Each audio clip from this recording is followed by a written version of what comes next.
You may have heard by now that Google Stadia, the self-described Netflix for games cloud service, is closing down at the beginning of 2023. This is of course very sad, but there's many more interesting stories coming out of this news, so let's have a rundown of the best and worst news about Google Stadia's shutdown. Let's start with some good news.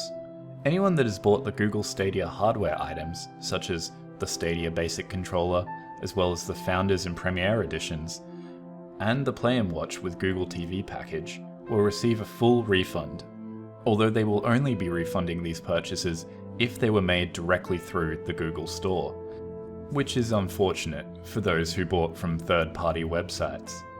The most exciting thing about these refunds, though, is that no returns are required.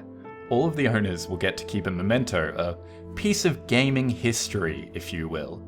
There will also be refunds for anyone that bought software, for example DLC downloads or full games, through the Stadia store.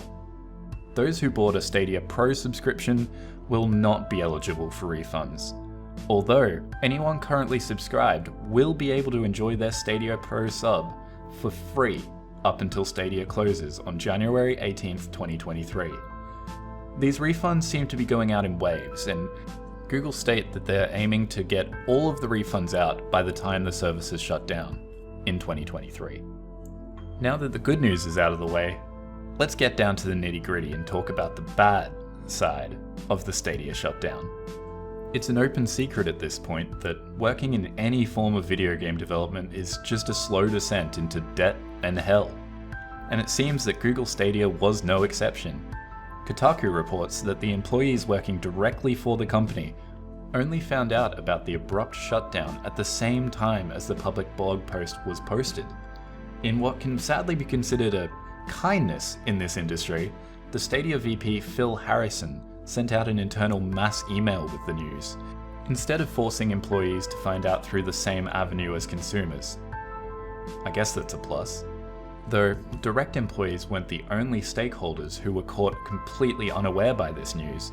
Many game developers who had spent months porting their games to the Stadia architecture have taken to Twitter to complain about the lack of information about the shutdown. Tom Vian from SFB Games, the creators of the hit Switch game Snipperclips, tweeted that their 2019 game Tangle Tower was due to launch on Stadia on October 1st, effectively rendering their entire porting process a huge waste of time and money. These companies are assigned partner managers in a similar way to large YouTubers, who assist them with any issues they have while porting their games to the Stadia ecosystem, and as you may have guessed by now, even developers who had spoken to their partners within the last week weren't given any advance warning, most likely because neither party knew what was about to transpire. This becomes even worse when you think about companies who had exclusivity and production deals with Stadia. The game publisher No More Robots pointed out that the port of their soccer-based RPG, Soccer Story, was slated to be released in November, and were contracted with a payment to come from Google. At this point, it's anyone's guess as to whether the contract will be nullified and the money completely lost, as there's no longer a release window available in the Stadia system. No More Robots isn't the only dev left wondering where their contracts will lead them.